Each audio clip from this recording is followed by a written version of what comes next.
अरहतो सम्मा सम्बुद्धस्सा नमो तस्सा भगवतो अरहतो सम्मा सम्बुद्धस्सा नमो तस्सा भगवतो अरहतो सम्मा सम्बुद्धस्सा।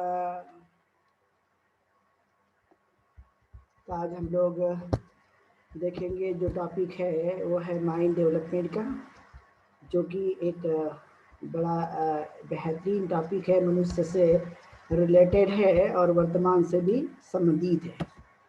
तो जैसे कि हम जानते हैं कि संसार भर में जो लोग हुए उन लोगों ने किस तरह से अपने इस माइंड को समझने की कोशिश की, जानने की कोशिश की कि माइंड जो है वो किस तरह से काम करता है।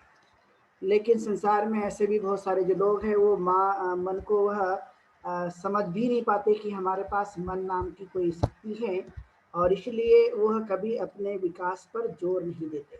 लेकिन बहुत सारे जो लोग हैं वो संसार में इस मन की उस संकल्पना को जानते हैं, समझते हैं और उसको अच्छी तरह से विकसित करने के लिए ध्यान भी देने की कोशिश करते हैं। अब हम देखेंगे कि संसार में जो लोग हैं वो अलग अलग प्रकार से विकास को करने की कोशिश करते हैं। जैसे आपने देखा होगा कि जो बहुत सारे जो लोग हैं वो सामाजिक, धार्मिक, राजनीतिक और अपने देश का विकास करने पर बेहद जोर दिया करते हैं। लेकिन बुद्ध ने जो प्रमुख बातों पर जोर देने की बात कही है वह है इंटरनल डेवलपमेंट के लिए। माइंड का जो आंतरिक भाग है वो ज़्यादा से ज़्यादा विकसित बनना चाहिए। यदि वह विकसित हो जाता है तो उसे हमें जानने में और समझने में काफ़ी सहायता हो सकती है। इस बात पर उन्होंने ज़्यादा से ज़्यादा जोर देते हुए बातों को कहने की कोशिश की है, बताने की कोशिश की है। उन बातों को हम समझने की कोशिश करेंगे। इसलिए कहा जाता है कि जो मनुष्य हैं वो अपने मन का बहुत ही कम हिस्सा जो है वो इस्तेमाल करता है। ऐसा एक बड़ा हिस्सा जो बहुत कम लोग इस्तेमाल करते हैं, लेकिन बहुत सारे जो लोग हैं वो अपने मन का जो है वह काफ़ी कम हिस्सा इस्तेमाल करते हैं, ज़्यादा वह कोशिश नहीं करते। कहा जाता है कि शून्य से या 0.0 से भी कम इस्तेमाल करने की कोशिश करता है मनुष्य। लेकिन ऐसे बहुत सारे जो लोग हैं वो काफ़ी कुछ हद तक अपने मन का इस्तेमाल करने की कोशिश करते हैं। और यही बात तथागत गौतम बुद्ध को समझ में आई और उन्होंने फिर उस तरह से अपने जीवन को बनाकर उस तरह से जीवन को जीने की उन्होंने कोशिश की है। और इसलिए सबसे पहले उन्होंने कहा कि हमारे पास मन नाम की शक्ति है और इस मन नाम की शक्ति को हमने समझने की कोशिश करना चाहिए। जब हम नज़र डालते हैं देश और दुनिया में, तो हमने देखा कि हर व्यक्ति या हर देश, हर आदमी अपना विकास करना चाहता है। ऐसा कोई व्यक्ति नहीं, ऐसा कोई आदमी नहीं जो विकास के तरफ में जाना नहीं चाहता होगा। ये शुरुआत ही उस तरह से होती है।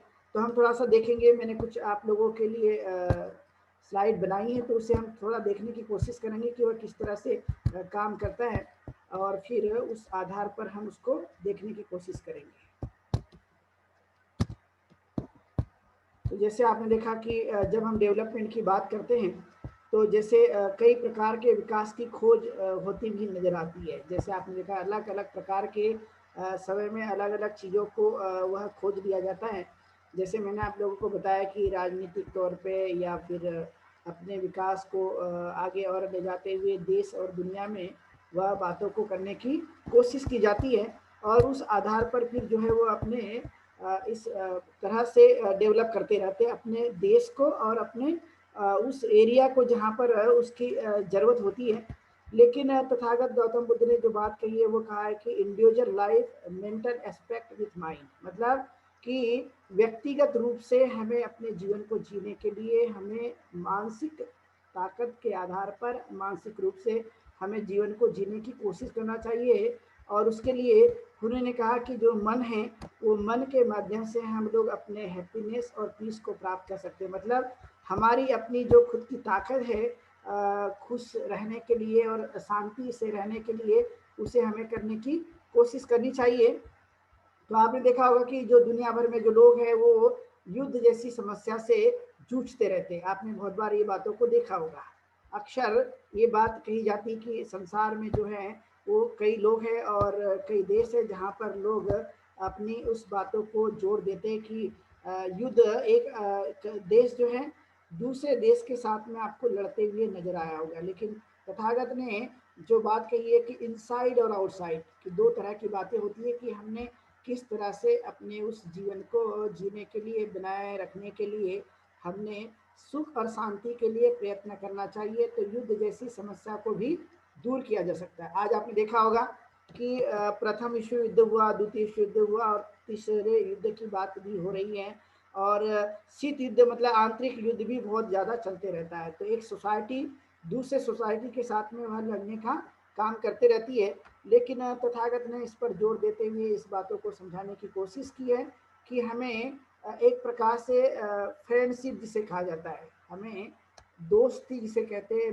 मैत्री जिसे कहते हैं, love and kindness and compassion की बात तथागत गौतम बुद्ध ने कही है कि हमें मैत्री और करुणा को अपने जीवन काल में बढ़ाए रखने की कोशिश करना चाहिए, जिससे हम अपने उस चीज़ों को जान सकते हैं, उन चीज़ों को करने की कोशिश कर सकते हैं, और इसी से एक प्रकार से मदद करने की भावना उत्पन्न हो जाती है। जो हमारे चित्त में जो भावना है वो इस लविंग काइंडनेस और कंपेशन यानी मैत्री और करुणा की वजह से ही हमारे अंदर में ये बातें उत्पन्न होती है, और उससे हमें अपने जीवन में मदद करने की जो वैल्यू है वो बढ़ने की संभावना पाई जाती है। तो इससे हमें ध्यान रखना कि किस हद तक हम इसे अपने जीवन में उतार सकते हैं। ये काफ़ी महत्वपूर्ण बातें हैं जो हमारे अपने जीवन को समझने की दृष्टि से बहुत ही सहायक बनती है, और उसे हमें अपने जीवन काल में उतारने की कोशिश करना चाहिए, जो बहुत ही जरूरी है।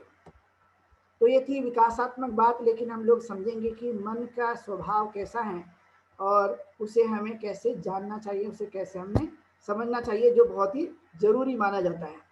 तो हम आपसे पूछेंगे कि ये बताइए कि मन है ऐसा हम मानते हैं या नहीं मानते हैं। आप लोगों से मेरा सवाल है कि मन है या नहीं है, या ये कोई चीज का नाम ही नहीं है, ऐसा आप समझते हैं या नहीं समझते, मन है या नहीं है? है बनते जी, मन है। कहाँ है मन? अपने अंदर ही है। सॉफ्टवेयर क्या बोले? वो सॉफ्टवेयर है, कोई हार्डवेयर नहीं है जिसको दिखाया जाए, सॉफ्टवेयर है। सॉफ्टवेयर है, ओके, सॉफ्टवेयर है तो दिखाई नहीं देता। और कोई? मन है भी नहीं? जी जी, मन है। मन है, हम अपने मन से ही सारे काम करते हैं। पहले जो भी करना हो अपन मन में ही सोचते हैं, उसके आधार पर ही फिर आगे काम करते हैं। लेकिन ये रहता कहाँ है? नहीं, वो दिखता है, भैया ने बोला ना सॉफ्टवेयर है। निवास स्थान कहाँ, इसका एड्रेस कहाँ है? अपने ब्रेन अंदर में, ही ब्रेन है, में सबके बनते जी। अपने अपने अंदर। जैसे मान लिया जाए कोई व्यक्ति है, अब उस व्यक्ति को यदि आप देखेंगे कि मान लिया जाए, हम लोग एक उदाहरण लेते हैं किसी का भी, XYZ, कोई गौतम नाम का व्यक्ति है, और वो गौतम नाम का व्यक्ति यदि किसी जगह रहता होगा, उदाहरण के लिए हम लखनऊ लेते हैं, अब वो लखनऊ में रहता है तो उसका एड्रेस होता है कि भाई ये आदमी यहाँ पे रह रहा है। तो या आप कोई चिट्ठी भेजेंगे, कोई पत्र भेजेंगे, या जो भी चीज़ भेजेंगे, तो आप जो है उसको पहुंचा सकते हैं या उसे प्राप्त हो सकती है, उसका कोई ना कोई एड्रेस है। लेकिन हम मानते कि मन है भी, लेकिन है कहाँ ये, इसका कोई एड्रेस है? हाँ हाँ बनते जी, शरीर में। शरीर में। तो शरीर में हम जैसे जाने की जैसे हमारा लंग्स है, तो लंग्स कहाँ है, हम तुरंत जान लेते भाई लंग्स यहाँ है। तो यदि वो खराब हो गया तो डॉक्टर उसका बराबर इलाज कर देता है, भाई उसको निकाल देगा, उसको चेंज कर देगा, या उसमें कोई बदलाव लाएगा। लेकिन मन जो है वो कभी मान लिया अपने ब्रेन में है, ब्रेन में। अच्छा, अपने ब्रेन से उत्पत्ति मन की। मन से ब्रेन की उत्पत्ति है। और कोई बताएगा? तो हमारी सांसों में है भंते जी, हमारी सांसों में है। हमारी सांसों में है, वेरी गुड। और कोई बताएगा? मन है, तन में है मन, तन और मन का संबंध है। तन और मन का संबंध है, ठीक है, ओके। वे एक दूसरे के पूरक हैं। जो हमारी तन सांसों पे में बसा असर हुआ पड़ता है। है उसका मन पे पड़ता है, जो मन पे होता है उसका शरीर पर। अच्छा, ये भावना भी हो सकती है, मन। ये भावना भी हो सकती है, वेरी गुड। और कोई? ये हम बता रहे हैं, ये हमारी समझ एक है। बड़ा जटिल प्रश्न है जो बहुत ज्यादा लोगों तक अभी तक कई तरह से आपने देखा हो कि बहुत सारे लोग इस बात को समझ नहीं पाते, जान नहीं पाते हैं। तो इसलिए हमें जानना और समझना बहुत जरूरी है। मैं इसके लिए आप लोगों को एक स्टोरी बताऊंगा जो मैंने अपने प्रवचन में मुझे लगता है कई बार दोहराया है और आप में से कई लोगों ने इसको सुना भी होगा। जो एक महत्वपूर्ण बात है जिसके माध्यम से हम उसको जान सकते हैं, उसको समझ सकते हैं। तो एक बार जो है वाराणसी में जो गंगा नदी है उसमें एक मगरमच्छ और उसकी पत्नी रहती थी, और उसी किनारे में एक जंगल था जहाँ पर एक बंदर रहा करता था। अब वो बंदर जो है वो रोज पानी पीने के लिए नदी में आया करता था, और जब नदी में आ गया तो आने के बाद में जो है उसकी पत्नी मगर की उसने उसको देख ली बंदर को। क्योंकि वो गर्भवती थी तो उसके मन में ये भावना उत्पन्न हुई कि इसका जो है कलेजा लेकर खाना चाहिए। तो ये बात उसने, जो उसकी प्रबल इच्छा उत्पन्न हुई थी, ये बात उन्होंने अपने पति यानी मगर से कही कि आप कुछ भी कीजिए लेकिन इसका जो कलेजा है वो मुझे लाकर दीजिए। जब ये बात उन्होंने कही तो मगर ने उससे कहा कि नहीं, ये संभव नहीं हो सकता है। वो इसलिए संभव नहीं हो सकता क्योंकि जो बंदर है वो पेड़ में रहता है और वो जंगल में है, मैं उसे कैसे ला सकता हूँ। तो पत्नी ने बोली कि आप कुछ भी कीजिए लेकिन उसका मुझे कलेजा चाहिए। नहीं हाँ, आप कुछ भी करिए लेकिन उसका कलेजा मुझे ला कर दो। तो पत्नी की बात उसको मानना पड़ा। फिर दूसरे दिन जब वो बंदर आया तो आने के बाद में जैसे ही वो पानी पी रहा था तो मगर ने देखा कि आया हुआ है। तो आने के बाद में उससे कहा कि आप जिस जंगल में रह रहे हो ये बंदर, तो वहां पे सारे के सारे खट्टे फल है, या लेकिन नदी के दूसरे किनारे में काफी मीठे फल है, वहां पर कोई बंदर नहीं रहता। तो यदि आप उसको उसमें वहां जाते हैं तो आपको कहीं ना कहीं जो है वो मीठे फल खाने का अवसर मिल सकता है। तब बंदर ने कहा मगर से कि देखिए मुझे कोई तैरना वैरना नहीं आता है, मैं तैरता नहीं हूँ, तो मैं नहीं जा सकता। तो मगर ने कहा कोई बात नहीं, मैं आपको लेकर जाता हूँ, आप मेरी पीठ पर आइए, मैं आपको पीठ हाँ क्या हुआ? और वह एक प्रकार से फिर आपको लेकर जाऊंगा। तो बंदर ने भी जो है उसकी बात मान ली, और जब बात मान ली तब जो है उसने जंप लिया, छलांग लगा ली और मगर के पीठ पर आ गया और मगर ने उसको ले जाना शुरू कर दिया। तो जैसे ही वह ले जाना शुरू किया बीच नदी में वह धीरे धीरे जो है वो डूबने लगा मगर। तो बंदर ने देखा कि ये तो मगर डूब रहा है, क्या कर रहे हैं। तो उसने बताया कि देखिए मैं आपको मारकर जो है आपका कलेजा मैं अपनी पत्नी को देना चाहता हूँ। तो बंदर ने कहा भाई अच्छा हो गया तूने मारने से पहले मुझे बता दिया, मेरा कलेजा तो मेरे पास है ही नहीं, वो पेड़ पे लटका हुआ है। तो मगर ने भी कहा कि भाई अच्छा हो गया आपने बता दिया कि आपका कलेजा आपके पास नहीं है, यदि मैं आपको मार भी देता तो आपको आपका कलेजा मुझे नहीं मिलता। तो कोई बात नहीं, मैं आपको लेके चलता हूँ, आप उस कलेजे को ला कर दो और मैं अपनी पत्नी को दूंगा। तब ये बात बंदर से कही गई तो बंदर ने कहा ठीक है। दोनों ने एक प्रकार से एक दूसरे की बात मान ली और दोनों ही जाने लगे। और जैसे ही किनारा आ गया तो किनारा आने के बाद में वह एक प्रकार से देखा कि वो बंदर कूद गया और कूद करके पेड़ पे गया। और वहां से वो कहता है मगर को कि मगरमच्छ, कभी ऐसा होता भी है कि कोई यहाँ रहे और उसका जो कलेजा है वो किसी पेड़ पर लटका रहे, कभी ये संभव नहीं हो सकता। तब उसने कहा कि ये मगरमच्छ तेरा जो शरीर है वो काफी बड़ा है लेकिन तेरी प्रज्ञा जो है वो काफी छोटी है, तेरी बुद्धि काफी छोटी है, तुझे ये बात समझ में नहीं आती। तो ये बंदर ने कहा इस बात को कि भाई कभी भी ऐसा नहीं होता कि बंदर यहाँ रहेगा और उसका कलेजा पेड़ पे लटका रहेगा, ये कभी संभव नहीं है। तो उसने ये बात बताने की कोशिश की है कि देखिए आप शरीर से तो बहुत बड़े हैं, मगरमच्छ को कहा, लेकिन तेरे अंदर की बुद्धि या तेरे अंदर की जो प्रज्ञा है वो काफी छोटी है, उसमें उतनी समझ नहीं है। और यही बात है कि हम चाहे कुछ भी समझे लेकिन मनुष्य का जो अस्तित्व है वो मनुष्य के अस्तित्व में ये बात महत्वपूर्ण है कि मन नाम की चीजें हमारे पास है और उसका अस्तित्व हमारे पास है। लेकिन वो एक प्रकार की एनर्जी है, एक प्रकार की चेतना है, वो किसी हाथ में नहीं है, वो किसी पैर में नहीं, वो बल्कि चेतना का एक रूप है, वो एक एनर्जी का रूप है। इसको कंप्लीट रूप से साइकोसोमेटिक एनर्जी के नाम से भी जाना जाता है। बहुत सारे लोगों ने इस पर खोज की है और वो बताने की भी कोशिश की है कि ये चेतना का काम करती है। और वही चेतना हमारे पास में रहती है। इसलिए बंदर ने बिल्कुल सही बात कही है कि कभी नहीं होता कि वह व्यक्ति यहाँ रहे और उसका कलेजा बाहर रहे, ये संभव नहीं है।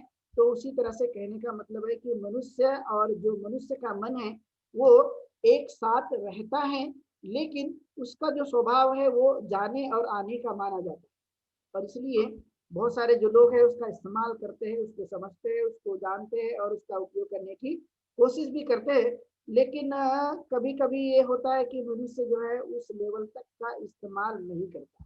अक्सर आपने इस बातों को देखा होगा। ज्यादातर मनुष्य जो है वो अपने बचपन से लेकर मृत्यु दम तक जो है वो उस बात को नहीं कर पाता। इसलिए एक प्रकार से देखा जाए तो जो माइंड है वो चाइल्ड माइंड होता है और एडल्ट माइंड भी होता है। जब देखा होगा आपने छोटे बच्चे होते हैं तो छोटे बच्चों का दिमाग छोटे जैसे होता है, आपने देखा होगा। That is called child mind, कि वो छोटा बच्चों का चाइल्ड माइंड होता है। और कभी कभी ये आपने भी ये देखी होगी बातें कि बड़े बड़े लोगों का माइंड भी चाइल्ड माइंड होता है, ये आपने कभी कभी ये देखा होगा। और फिर हम क्या कहते हैं कि ये इसके अंदर में मैच्योरिटी नहीं है, परिपक्वता नहीं आई है, हम वगैरह वगैरह ऐसी डेफिनेशन करके या कहते हैं या बताने की कोशिश करते हैं। लेकिन कुछ कुछ आपने देखा हो कि बड़े मेच्योर हो जाते हैं, आपने देखा हो कि उनका ज्ञान बड़ा पुख्ता होता है, उन्हें परिपक्वता आते रहती है। और यही बात हम इस तरह से हम जोड़ सकते हैं। और इसलिए माइंड एक प्रकार की वह चीज है जिससे हम अपने सारे तरक्की के रास्ते खोल सकते हैं। सभी चीज वो इतना शक्तिशाली है, सारी दुनिया जितनी ही मजबूती के साथ हमें दिखाई देती है वो सब उसके पास अस्तित्व में है। और इसलिए आपने बचपन से इन चीजों को देखा होगा कि जब हम उसका इस्तेमाल करते रहते हैं तो वो ऑटोमेटिकली एक प्रकार से वो चीजें बनी रहती है। और इसलिए वह एक प्रकार का हमारे लिए वह चीज है जो मनुष्य के जीवन को बहुत ही गहराई से जानते हुए, समझते हुए, उसका अनुभव करते हुए वह जानने की कोशिश करता है। तो हम देखेंगे जो तथागत गौतम बुद्ध ने जिसकी परिभाषा दी है उस परिभाषा को सबसे पहले देखते हैं कि उन्होंने मन नाम की चीजों को किस तरह से बताए रखने की उन्होंने हमारे लिए कोशिश की है। तो हम देखेंगे क्या है उन्होंने। तो ये हम पाते कि तथागत ने जो कहा है पाली में, जो उन्होंने बताया था, चेतना अहं कम्मं भिक्खवे वदामि, ये उन्होंने भिक्खुओं से कहा, ये भिक्खुओं मन क्या है, चेतना क्या है। तो उन्होंने कहा कर्म यानी कार्य ही चेतना है और चेतना ही कार्य, ये कोई अलग चीज नहीं है। जो हम काम करते हैं, जो हम कर्म करते रहते हैं, वह एक प्रकार का चेतना का रूप ले लेती है और चेतना ही हमारे कार्यों को कराने की कोशिश कराती है। जैसा आपने देखा होगा कि हम काम को करते हैं तो वो आगे चलकर हम देखेंगे तो किस तरह से हमारा काम होता है। और इसमें आपने देखा होगा कि इसके अंदर वेदना होती है, संज्ञा होता है, संस्कार और विज्ञान होता है। ये चार चीजें हमारे पास में पाई जाती है जो जब हमारे पास में अस्तित्व होता है अपने मन का। और इसलिए मनुष्य के जीवन काल में वेदना आपने देखा होगा, फीलिंग्स हैं जो हमने कई बार देखने की कोशिश की है, जैसे कि सुख है और दुख है और दुख और सुख है, ऐसे आपने देखा होगा, जिसको हम समता भाव के नाम से अंतिम में जानते भी है। तो ये हमारे पास में वेदना होती है। तो आप देखा होगा कि आप यदि कोई किसी समय में यदि आप सोए भी हो, यदि आपकी जागृति भी नहीं है, आप चल रहे हो, चलने के बाद में आपकी आंख ने किसी कील को आपके पैर में चुभते हुए नहीं देखा, लेकिन जैसे वो कील आपके पैर में आ गया या कोई चोट लग जाती तो तुरंत जो है आप उस पैर को उठाने की कोशिश करते। क्यों? क्योंकि आपको वेदना हो जाती है, वेदना हो गई कि भाई कुछ तो भी पैर में हुआ है। और जैसे कुछ तो भी हुआ है पैर के अंदर में, वो आपकी पहचान की कुछ तो भी हुआ है, कुछ तो भी हुआ वो आपकी पहचान है। दूसरा हम उदाहरण दे सकते हैं, जैसे आपने देखा हो कि ठंड है तो ठंड के समय में ऑटोमेटिकली, चाहे आप सोए भी होंगे, बहुत ज्यादा ठंड लगती है तो आपने महसूस किया होगा कि आप जो है गर्म कपड़ों का इस्तेमाल करने लगेंगे या अपने घर के विंडो दरवाजे वगैरह वगैरह सब बंद करने लगते हैं। तो ये चीज आपको फीलिंग्स के आधार पे हमें दिखाई देती है। और ये हमने जाना कि ये चीज ये ठंड है और ये ठंड के कारण हमें ये इस तरह की जो वेदना है वो हमें हो रही है। और अलग अलग समय में अलग अलग प्रकार की पहचान हमारे इंद्रियों के माध्यम से होती है। इसके लिए इंद्रिया बनाई गई है, जो इंद्रिया जो हमारे जीवन के लिए वह काम करती है। तो हमें इसे समझने की कोशिश करना कि ये इंद्रिया जो है वो किस तरह से काम करते रहती है। जैसे फिर यही चीजें बार बार होने से आपने देखा होगा कि एक ही काम को हम बार बार करते हैं और बार बार करने की वजह से ही वो एक प्रकार का संज्ञा बन जाता है। जस्ट मोमेंट ना।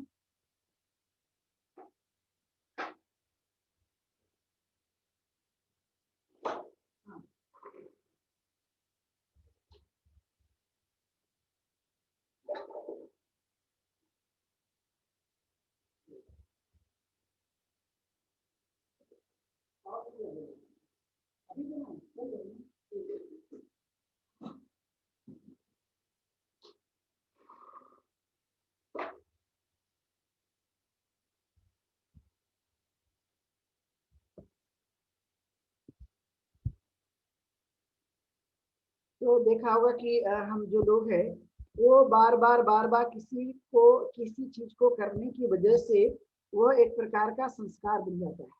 इसके पहले एक एग्जाम्पल मैं बार बार देते रहता हूँ, जो कई बार भी आपने सुना होगा मेरे माध्यम से, कि एक एग्जाम्पल है कि हमें संज्ञा यदि नहीं है, जैसे संज्ञा तब होती है कि हम उसको एक तो वेदना के माध्यम से जानते हैं या फिर हम अपने इंद्रियों के माध्यम से, जैसे सुनने से और एक प्रकार से देखने से ये हमें प्राप्त हो जाता है।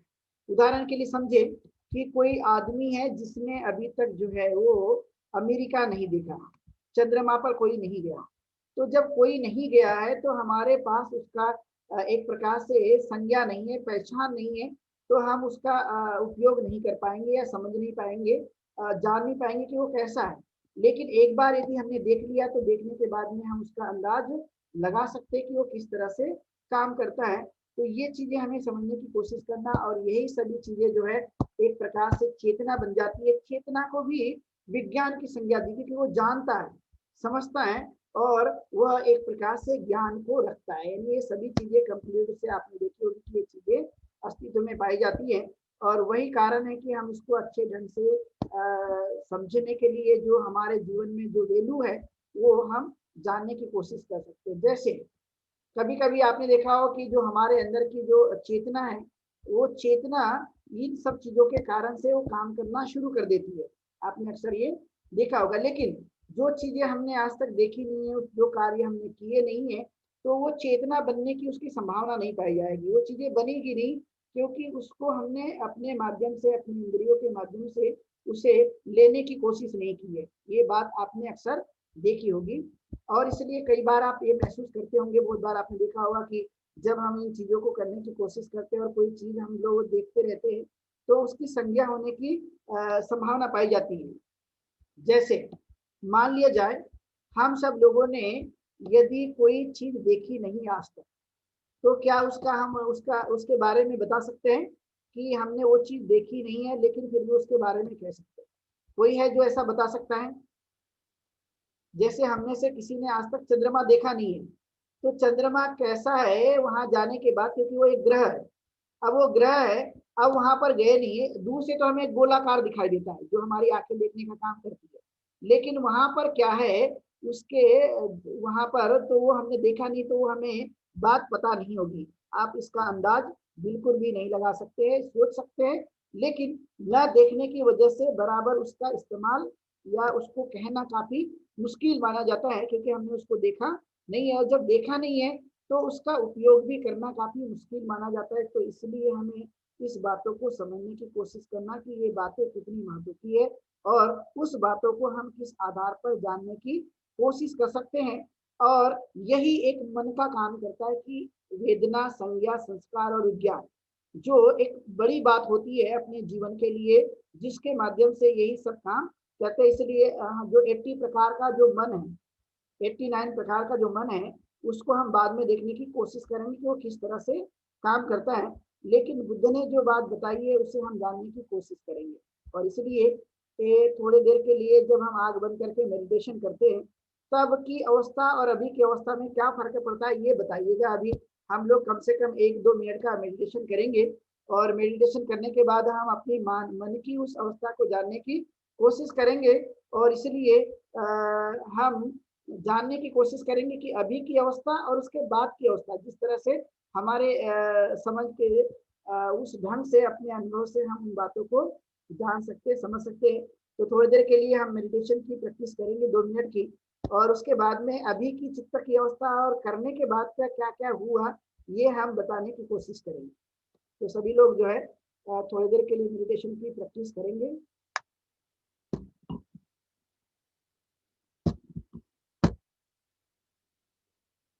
तो जैसे कि हम डेली करते हैं आग बंद करके वैसा ही करना है।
और धीरे से आँख खोल लीजिए।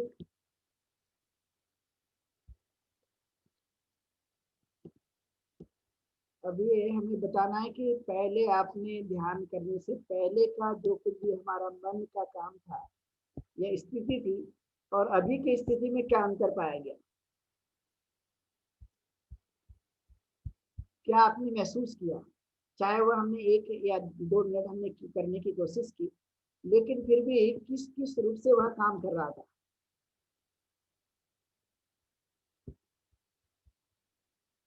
एनीवन कोई बता पाएगा।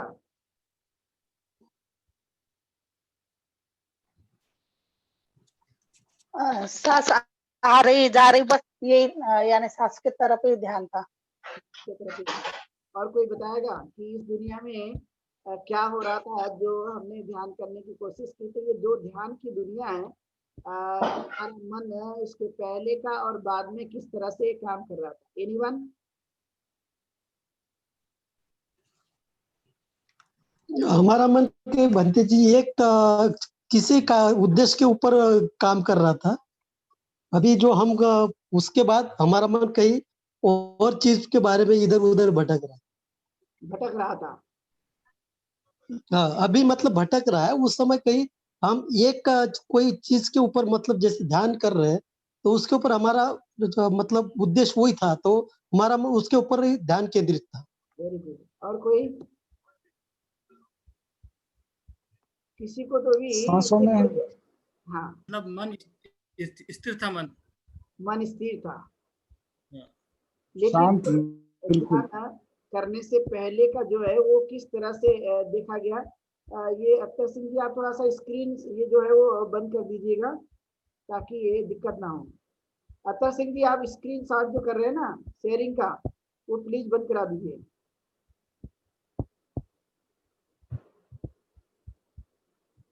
तो आप देख रहे हैं कि किस तरह से जो है वो मन काम कर रहा है, मतलब फोकस हो रहा है।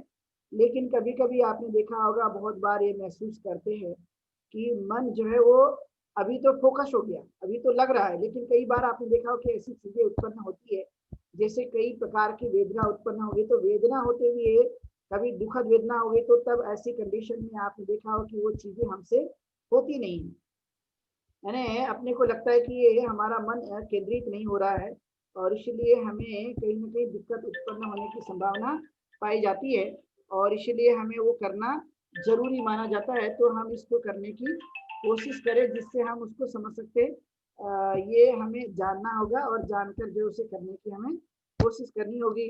तो ये हमारे लिए मन जो है वो तथागत ने जिस तरह से बातों को बताने की कोशिश की है, उस और हम लोग जानने की कोशिश करेंगे कि मन जो है वो किस रूप से काम करता है, जो उन्होंने बताने की कोशिश की, जो हमें समझना बहुत ही जरूरी है। तो उन्होंने कहा कि देखिए the mind is excitable and unsteady, it is the difficult to control, कि मन को जो है वो केंद्रित करना या मन को जो है वह एक प्रकार से कंट्रोल करना, नियंत्रित करना काफी मुश्किल पाया जाता है, क्योंकि मन जो है वो चंचल है, बहुत चंचल है, उसकी चंचलता काफी है।